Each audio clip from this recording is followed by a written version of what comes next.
Three-fourths of the Earth's surface is covered with water.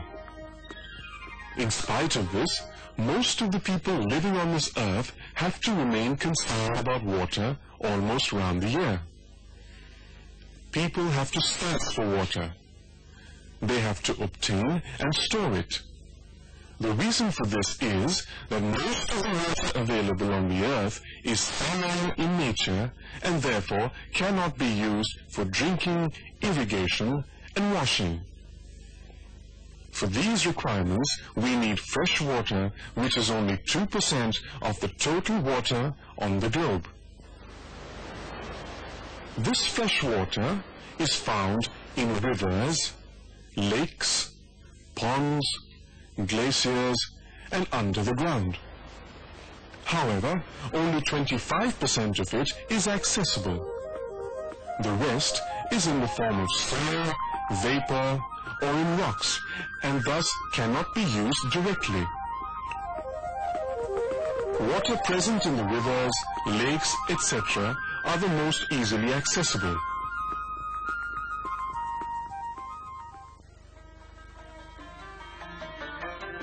This is the reason why we find that right from the beginning, most of the civilizations flourished in the proximity of the rivers. Later, man learned to extract the underground water. Thus, people have learned to survive in areas away from rivers. This has proved to be a boon. However, it has brought about another problem. Water from shallow wells and pumps are now being used for drinking. Chances of this water being contaminated are more and may thus create health problems. So this practice needs to be discouraged.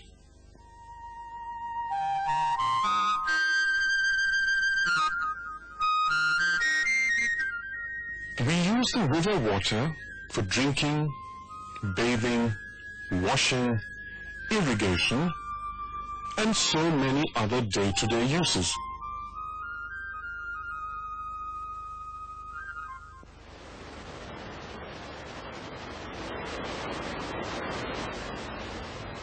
Water is a prime requirement for all living organisms from the tiniest to the largest. This is the substance which is most abundantly present in the living system. Without water, no life is possible. If our Earth had no water, it could be barren and lifeless like the moon. Apart from this, water is needed for agriculture and industry. It is present to the extent of 99% in water weeds. Eggs have 74%. Wood contains 10% water. Watermelon has about 95%.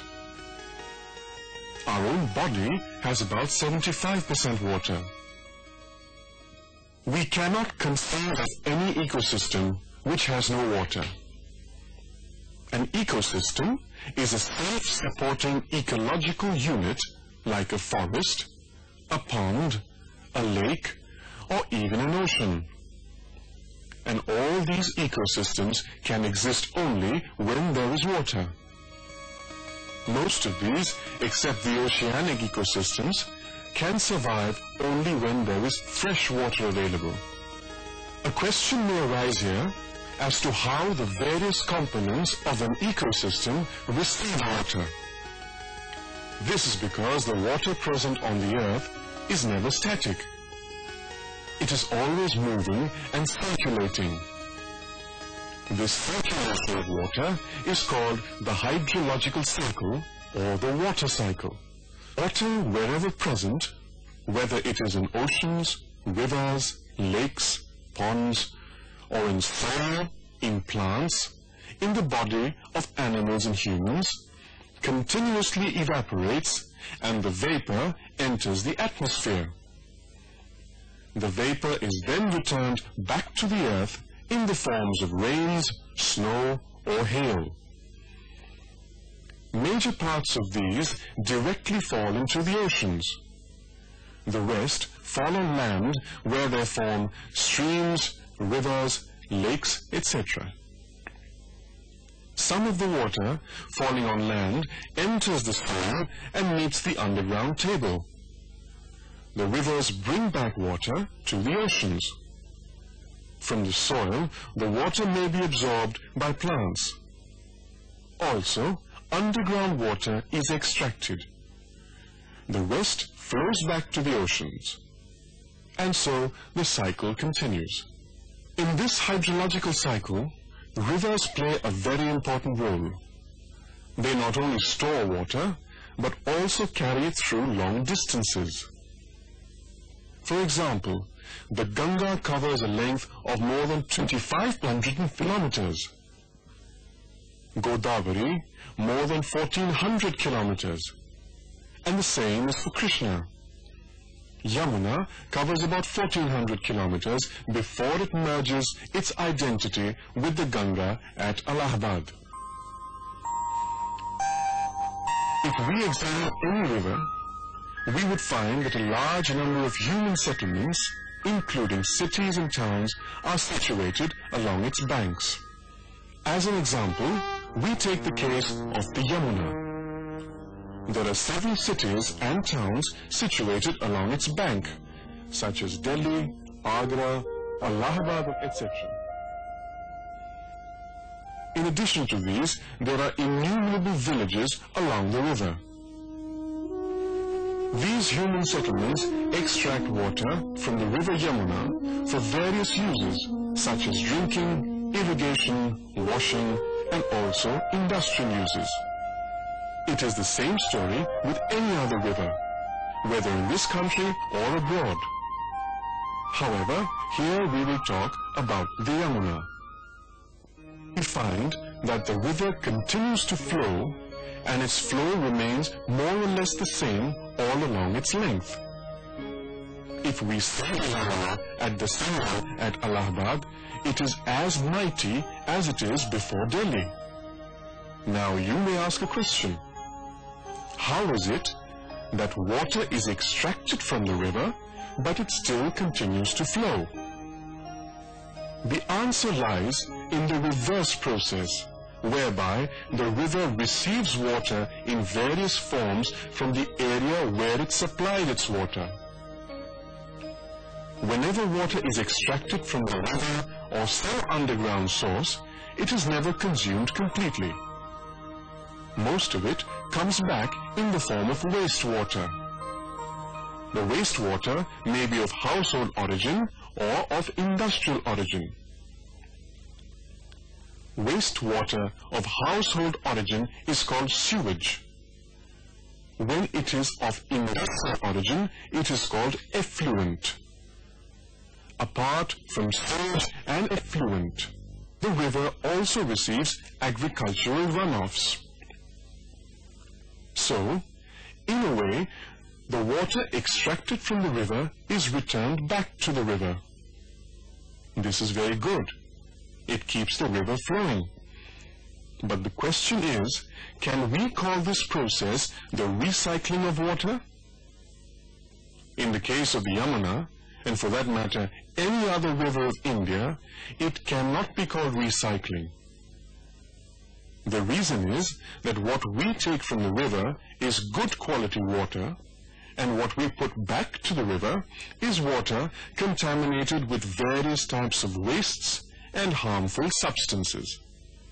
If it is household wastewater, it contains kitchen wastes, soaps, detergents, excretory materials, etc.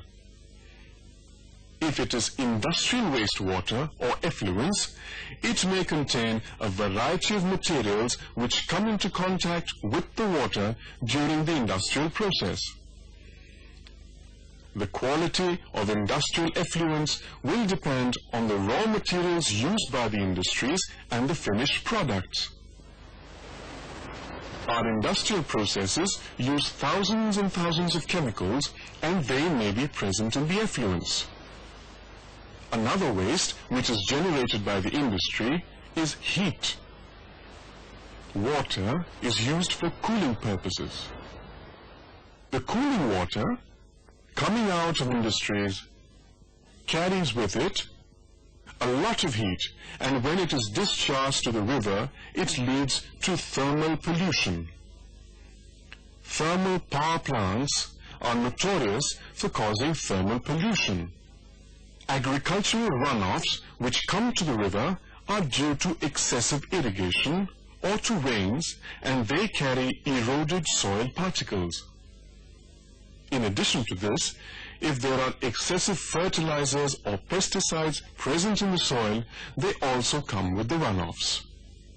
Another source of Yamuna pollution, especially during the monsoons, is the high rate of soil erosion which takes place in the catchment areas.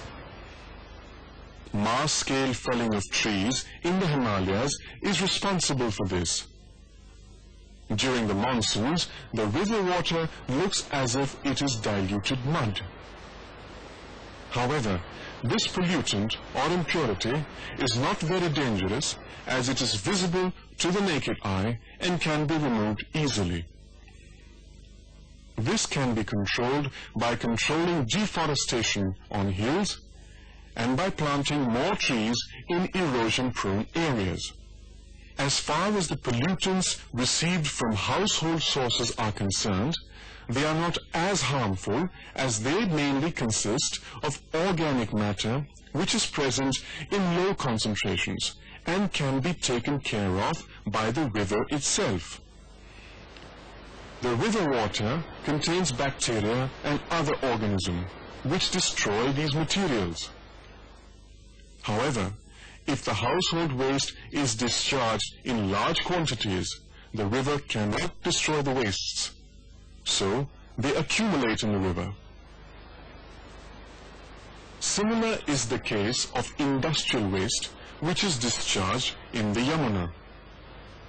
Most of it accumulates in the water, and when the water is used, these wastes are recycled. In the case of most of the industrial wastes, the problem is that they are not visible to the naked eye, and thus remain in the water, which is then used by people.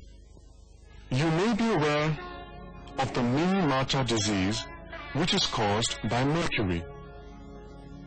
The name has its origin in Minamata Bay in Japan, where in 1939 a factory discharged wastewater containing mercury. In 1953, birds and cats of the area got adversely affected. By 1956, neurological disorders were detected in the human population of the area. In 1959, several people died. All this happened because the mercury present in the water was absorbed by small plants and animals, and when bigger animals ate the plants and small animals, the mercury passed on to them. Later, when fishes ate the small animals, the mercury entered and accumulated in the body of fishes. The fishes were consumed by the people living in the area. Thus, this mercury was passed on to the human population either directly through water or through plants or fishes. Such effects, as in the case of Minamata Bay, may not be visible immediately. The Yamuna receives wastes from several types of industries, such as the sugar industry, insecticide factories, the fertilizer industries, chemicals, metal handling industries, and they may bring a wide array of substances to the river. Organic matter is contributed mainly by municipal sources. Also, industries bring organic wastes. The organic wastes can remove oxygen present in the water, so the water becomes oxygenless. The absence of oxygen and the presence of excess organic waste in water helps in the multiplication of bacteria, viruses, and other organisms which cause jaundice, diarrhea, cholera, dysentery, typhoid, polio, etc. This is the reason why we find these problems widespread in localities where contaminated water is being used, either on account of compulsion or due to ignorance. Water is extracted from the Yamuna all along its course. It is not only cities and towns where the water is extracted for drinking and other uses, but also in the innumerable villages along its banks. In cities and towns, the municipal water supply department provides some treatment before it is distributed. But in villages, no such facility exists. People use the water as it is. Even during municipal treatment, there is no guarantee that the harmful organisms present in water will be destroyed completely. And as far as the chemical pollutants present in the water are concerned, the municipal treatment system is not in a position to remove them. The result is that what we extract from the Yamuna is comparatively good quality water, and what we return back to it is wastewater, and this process continues as the river moves ahead. This is the reason why the quality of Yamuna water deteriorates more and more as it completes its journey. Now we will discuss in some detail as to how and where the wastes enter the Yamuna waters. The Municipal Corporation of Delhi is one such organization which dumps huge quantities of waste into the Yamuna. Similar is the case with other towns and cities. During the last stage of its journey, at Allahabad alone, the Yamuna receives 70 million liters of waste-loaded water every day. Similarly, except for a few industries which are on the banks of the Yamuna, most discharge their wastewater into the Yamuna. Thus, the Yamuna water is extracted for use, but when it comes back, it is not water, but either sewage or effluents, and the responsibility lies with the cities, towns, and industries which are situated near the Yamuna. So the question is there any solution to this problem? We take good quality water from Yamuna and put back waste-loaded water. No doubt, it keeps the Yamuna flowing, but it is no more than water which is sacred and clean. It has become a big nala. Can't this be checked? The solution is certainly there, and it is not very difficult. The sewage or effluent has to be provided proper treatment before it is discharged to the river. Now, what is this treatment? The process of treatment involves a few steps. First, there is primary treatment, where suspended solids are removed by settling or flotation and with the help of certain chemicals. Thus, the wastewater becomes free from several types of impurities at this stage. Then the wastewater is taken to a secondary treatment plant. Two types of secondary treatment are in common use. The first one is called the activated sludge process, where the wastewater is aerated and bacteria are permitted to grow in it. The bacteria destroy the waste materials and the water becomes clean. In the trickling filter process, the wastewater is allowed to trickle through a bed of stones where bacteria grow and they destroy the pollutants. Secondary treatment also involves disinfection, which is done by adding chlorine to the water. Most of the pollutants are removed by primary and secondary treatments. If necessary, tertiary treatment may be given. This is a more complicated process and not always essential. Primary and secondary treatments can remove pollutants to a great extent. One precaution needed is that industrial effluents and domestic sewage should be treated separately.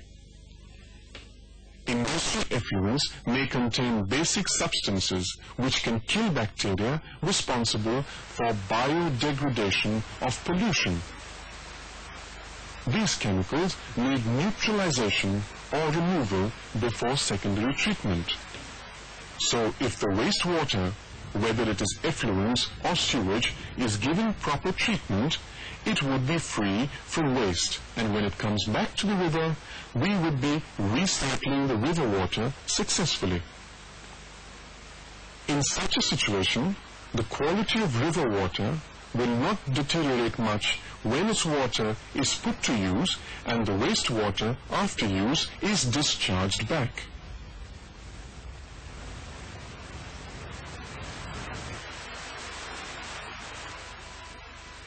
To ensure that municipalities and industries discharging wastewater into rivers or to other water bodies may not pollute them, the Government of India has enacted the Water Act 1974 and the Environmental Protection Act 1986.